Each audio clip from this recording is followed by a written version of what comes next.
Everyone's thinking about the Roman Empire today, right? That's the thing that men think about the Roman Empire.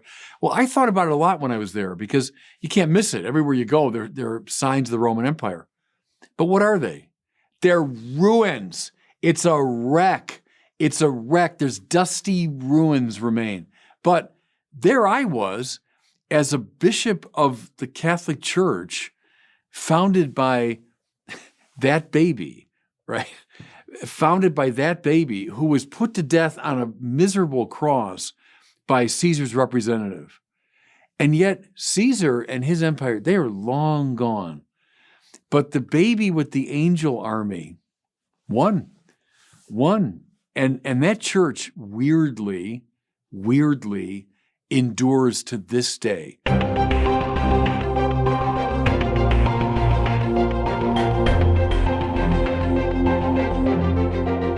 Welcome back to the Word on Fire show. I'm Brandon Vaught, the host and the senior publishing director at Word on Fire. Is the Christmas story little more than a sweet saccharine tale about a cute baby being born? Or do the Gospels present something more subversive and revolutionary, a battle between two great kings? Well, that's how Bishop Robert Barron reads it, and he joins us today from our Word on Fire studio in Rochester. Bishop, good to see you again. Hey, Brandon. Always good to see you. Saw you in person about a week or two ago because we had the big Good News Conference held every year. This year it was back in Orlando, Florida, my hometown. I was overjoyed to be able to help as the MC for the conference, but tell us how it went. You got to celebrate Mass, you gave a keynote talk, a book signing, but then I think the big highlight was this panel discussion that you shared with Jordan Peterson and Father Mike Schmidt. So maybe recap all that for us. Yeah, it was a thrill. I always enjoy the Good News Conference, and they worked me this year, as you're saying. I did a lot, but always a joy to see all the folks there at the book signing. I gave a keynote after dinner, and I forgot what night that was, but that was a great joy. And, I hearing Immaculée Iligabiza for the first time. I'd read her book many years ago. I've read about her and so on. But it was my first chance to meet her, and I, with great interest, sat, through her talk. So that was a privilege. And then, the onstage discussion with Father Mike and with Jordan Peterson was great. And much as you expect, Peterson, it was a kind of a brainy, heady, high wire act, with him. But he was good. He engaged, the two of us, and our own Matt Petrusik was the host for that, the man kind of keeping it together. And it went by pretty fast. I mean, it was hour and 20 minutes, because Jordan, God bless him, came in and he did that event, and then he had to go right back to the airport. And so we cut it off at about an hour and 20 minutes. But hoping that'll come out at some point, huh? We'll have a chance to publish that. But it was a joy. Recorded the video, so I hope we'll be able to release it soon.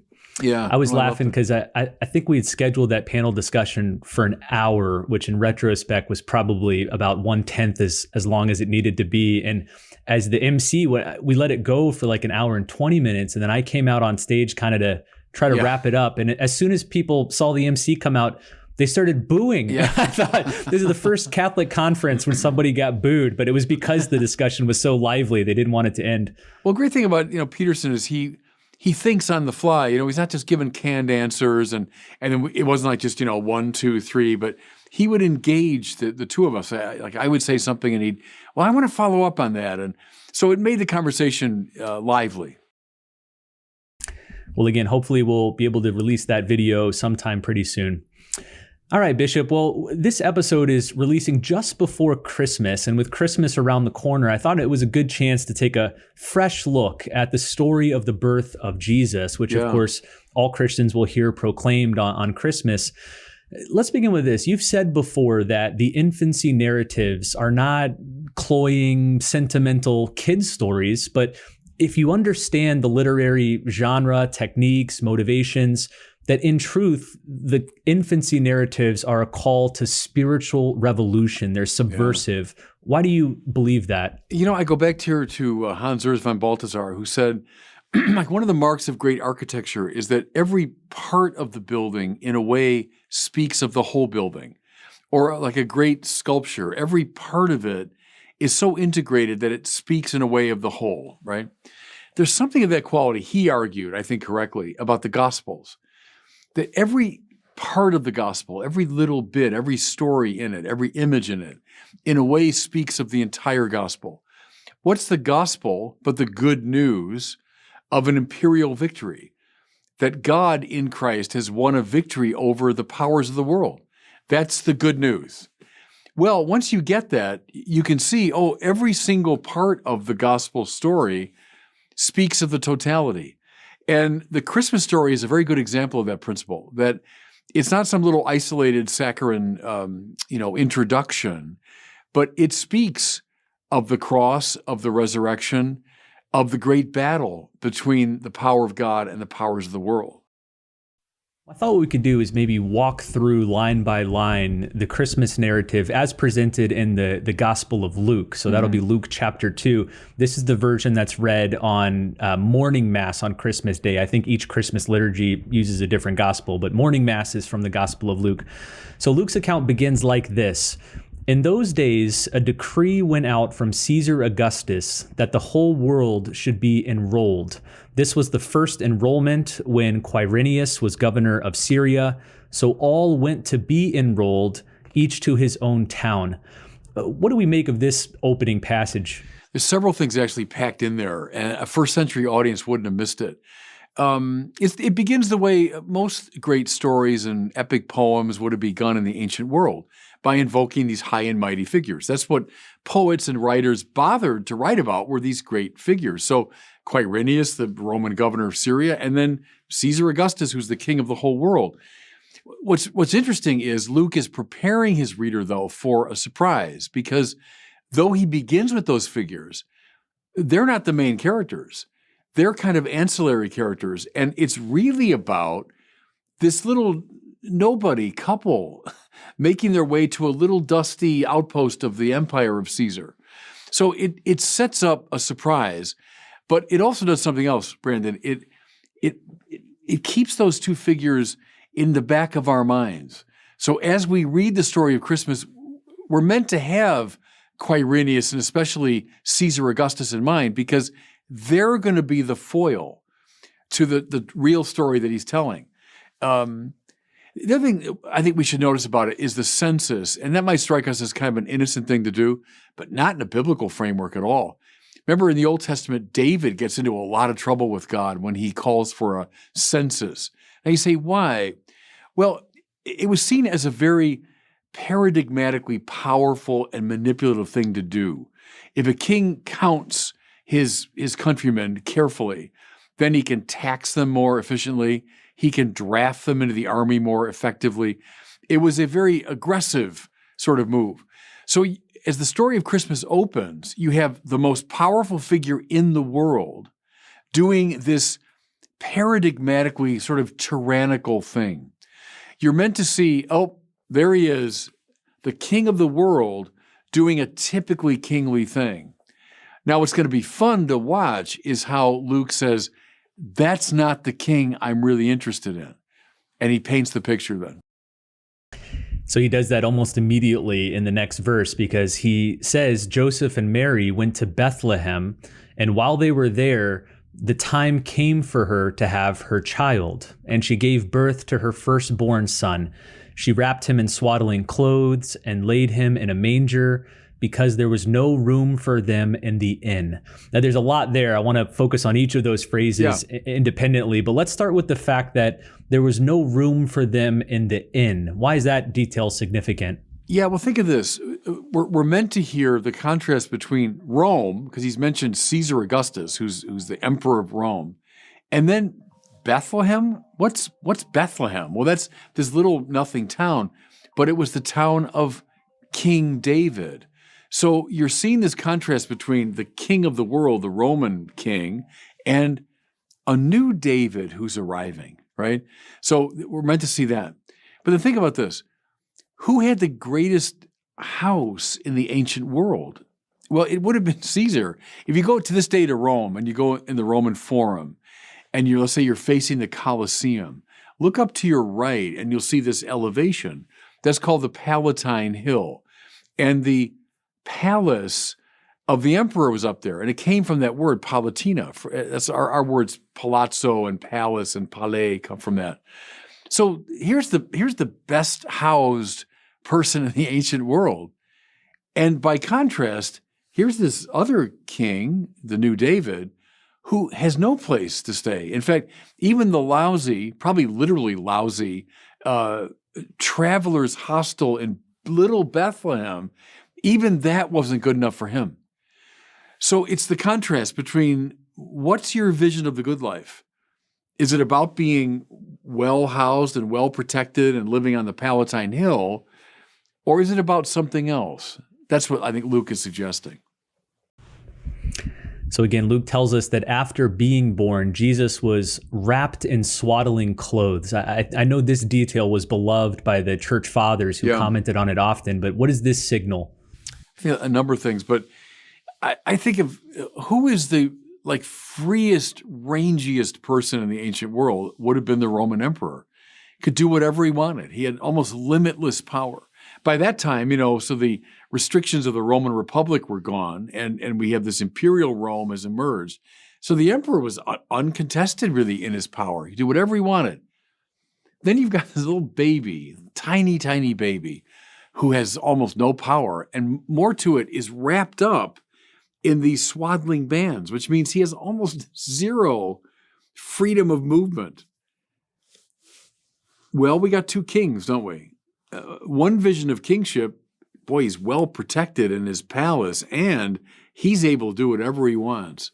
But then the true king, no place to lay his head, and wrapped up. And what do we begin to see in the course of the gospel? It's when we bind ourselves to the other in love, when we wrap up our own egotism and we give ourselves to the other in love, that we find real life and real joy. So it's, again, a contrast, I think, is being emphasized here. So Luke tells us this newborn baby, Jesus, is wrapped in swaddling clothes, but then he's placed in a manger. He's laid in a manger, Luke says. What should we take away from that? I think a lot. We've seen so many Christmas cards that it seems kind of like charmingly bucolic and, in the manger and the animals around. But see, what's a manger? Manger in French means to eat, right? Mangeoire is a place, not where human beings eat in a civilized way. It's where animals eat. It's a feeding trough for animals. Imagine how filthy it was, how gross it was. And the fact that this new Davidic king, who's forced to be born in, a cave, we say, or something, or stable, is now placed in this filthy spot, But press it another direction. Who's the best fed person in the ancient world? It had to be Caesar, Augustus in Rome. He'd get whatever he wanted. Any sensual pleasure he wanted, he could get. He's the best fed man in the world. The fact that the new king is not so much fed, but becomes food for the world. So the manger for the animals is evocative of the one who will say when he comes of age, "This is my body given for you. This is my blood poured out for you." He will become food for the other. Luke keeps asking us, which one of these is the true king? See? Luke next shifts his focus away from the manger and out to the fields, which is an interesting move. He says that now there were shepherds in that region living in the fields and keeping the night watch over the flock. The angel of the Lord appeared to them, and the glory of the Lord shone around them, and they were struck with great fear. Why is it significant that shepherds were the first recipients of this good news outside of the Holy Family? Because they were such lowlifes in the minds of people of that time. Again, we get sort of romantic about shepherds because we've seen so many Christmas cards and Christmas paintings, and there's something romantic about, the shepherds in the field. But in Jesus' time and place, shepherd was like a one step above a sort of homeless person. It was kind of a drifter, someone that couldn't get a better job, someone whose opinion would never been respected. Someone like Caesar Augustus would be as far as possible from a shepherd. He had nothing to do with shepherds. He'd have courtiers around him, high-level figures. The great irony is that the angel of the Lord, the representative of God, the heavenly power, speaks not to any of the courtiers of Caesar Augustus. but speaks to these nobodies, less than nobodies, these kind of despised, marginalized people. That's again the turning upside down that's consistent in this story. Many have noted how the first recipients of the good news of the baby Christ being born are the shepherds, the nobodies. But then when Christ is raised from the dead, the first to receive that news are the nobody peasant women, the last people you would expect to receive that. Is there a connection there that this is the way God reveals himself? Yeah, and there's all kinds of links there, as you suggest in the Church Fathers, where the wood of the manger, well, that's like the wood of the cross.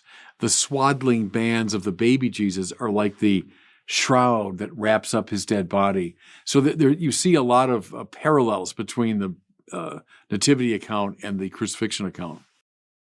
Well, we then discover that the angel who appears to these shepherds says to them, "Do not be afraid, for behold, I proclaim to you good news of great joy that will be for all the people. For today in the city of David, a Savior has been born for you, who is Messiah and Lord. And this will be a sign for you. You will find an infant wrapped in swaddling clothes and lying in a manger." The first words that the angel speaks to these shepherds are, "Do not be afraid." Why is that notable? That's always what the angels say. And we've seen too many Renaissance paintings of angels as little, bare-bottomed babies and little, cutesy pie figures. That's not an angel at all in the Bible. An angel's fearsome. And that's why their first word is typically, don't be afraid, which means people were afraid of them. And imagine this entity that emerges out of another dimensional system at a much higher pitch of ontological perfection suddenly breaks into your world. What would your reaction be? I think fear is perfectly understandable. So that's the first thing, is we shouldn't get sentimental about angels. They're fearsome characters. And look what he announces. And this is now for the Jewish audience. He's not going to miss any bit of this. This Messiah and Lord, Mashiach is the Hebrew there. Rendered in the Greek, of course, is Christos, Christ, we say in English, the anointed one. Well, see, any Jew hearing Mashiach would have thought David right away. And we heard already, it's in David's city this is taking place, Bethlehem. The angel of the Annunciation, of course, it said that this one will be on the throne of his father David. So all these Davidic overtones. And David is indeed the great king of Israel. And the expectation was he would take on the enemies of Israel. He'd take on Rome, he'd defeat them. And Luke is saying, yes, he will. But how powerful and interesting that he says, and here he is, Messiah, Lord, the new David, the king.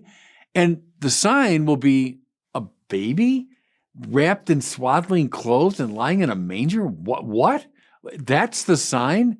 See, and that's the upending that is implicit in the entire gospel, because he's going to win this fight not with the weapons of the world. He's going to win this fight precisely by dying on the cross and rising from the dead. And it's an opening up of a whole new world, but it's signaled right from the beginning by the angels. So again, we hear just from one angel who makes this announcement to the shepherds, but then we discover in Luke's gospel that suddenly there was a multitude of the heavenly host with the angel praising God and saying, "Glory to God in the highest, and on earth peace to those on whom his favor rests." You've noted before that the Greek word used for host, the host of angels, usually refers to an army. What's Luke getting at here with that word choice? And yeah, the English rendered there as host gives you that sense. You talk about, the king coming with his hosts to take on his enemy.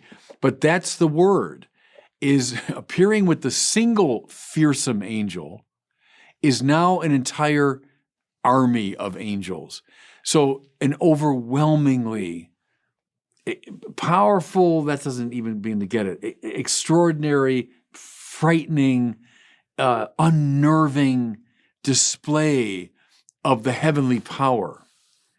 Well, how come Caesar Augustus was able to dominate the world? Because he had an army that was in the eyes of the world just like that.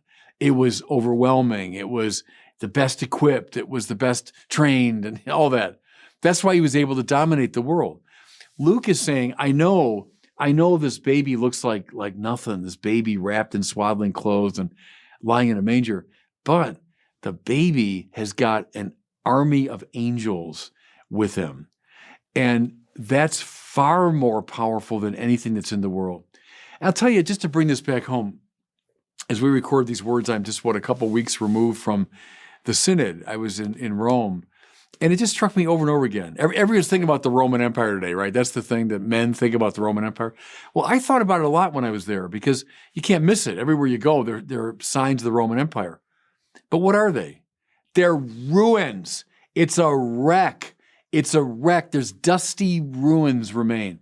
But there I was as a bishop of the Catholic Church, founded by that baby, right? Founded by that baby who was put to death on a miserable cross by Caesar's representative. And yet Caesar and his empire, they are long gone. But the baby with the angel army won. And that church weirdly endures to this day. Now, full of sinful people like me, I get it, and that's true. But weirdly, the church of the baby king remains, and Caesar is long gone, which tells me, see, that Luke was right. Even though when he was writing that story, it wasn't clear at all. Let's say Luke's writing that, I don't know, around the year 80 or so, 85 maybe. Not clear at all. Rome was the height of its power in that time. The church was this struggling reality in little corners of the Roman Empire. But by God, he was right. The baby king did have an army of angels behind him and perdures to this day, even as the empires come and go and break against the rock of the church remains. That to me is very much at the heart of this story. It reminds me of a story I know you've shared before. I think actually it was in the Catholicism series of your great hero and mentor, Cardinal George, who was thinking of the Roman Empire. How many days do you think of times a day you think of the Roman Empire? But it was, I think, at the election of Pope Benedict XVI. Yeah. You want to share that story? Yeah. The cameras caught his face. Cardinal George came out with the other cardinals, having just elected Benedict.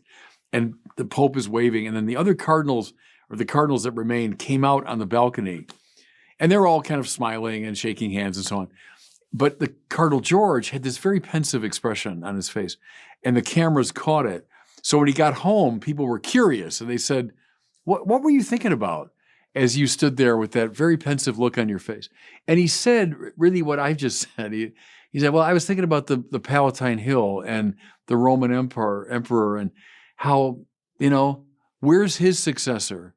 And finally, who cares? But the successor of Peter, he's right there. He's right next to me. And same idea, isn't it? Say what you want about the church. And again, sinners like me are in it. And, we individual sinners can make a mess of things.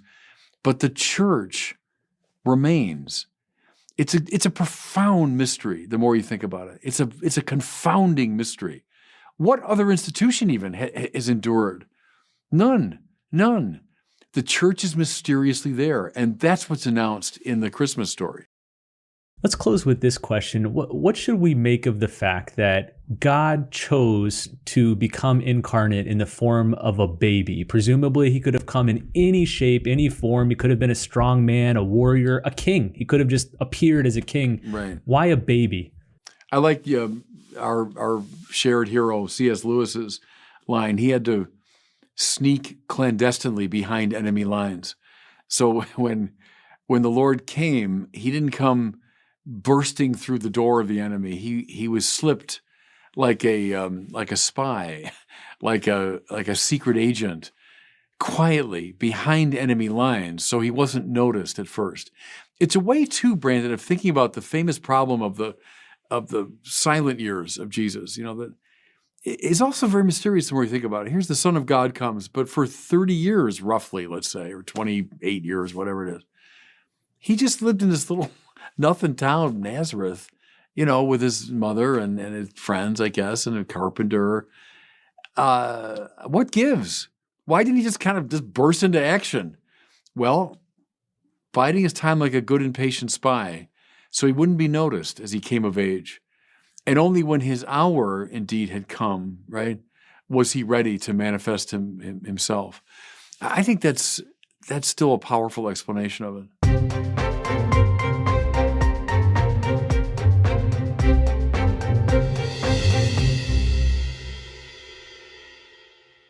Well, it's time now for our question from one of our listeners. If you'd like to submit a question to Bishop Barron, you can do so at the website askbishopbarron.com. Today we have one from Emily in Australia. She's asking about the real presence of Christ in the Eucharist. Here's Emily. Hi, Bishop. I'm Emily from Sydney, Australia, and I had a question about the Eucharist. I was recently asked when defending the true presence, well, whose body is it? Infant, crucified, or resurrected Jesus? I didn't feel I had a sufficient answer. Can you help me? Yeah, a good question. I think the best way and the simplest way to say it's the resurrected and glorified Christ who's really present. Now, to say that, it's to say the Christ who is outside of space and time, inclusive of it. So, you could say the totality of Christ's earthly life is also, really present in the glorified body of the Lord. So I think you could say it's both and in a way. It's an all-inclusive presence. But the best shorthand would be to say that it's the glorified and risen Christ who's really present. Well, thanks, Emily, for that question. Listen, as we near the new year, maybe you want a resolution to move yourself into a higher plane, theologically, spiritually speaking. I encourage you to check out the Word on Fire Institute. Now is a great time to join. We've revamped the Institute in several ways. One is we have a brand new platform, a mobile app. We have over 40 courses in theology, philosophy, evangelization. When you sign up, you'll get free books. You'll get a free subscription of the Evangelization and Culture Journal. You'll get access to all of Bishop Barron's films and study programs. There's a lot going on inside the Institute. We also have seminars, book clubs, writing groups, whole lot more. So check it out. Maybe make that your New Year's resolution. Sign up today at the website wordonfire.org/institute. Again, the website's wordonfire.org/institute. Well, thanks so much for watching and listening. We wish you a Merry Christmas, and we'll see you next time on the Word on Fire show.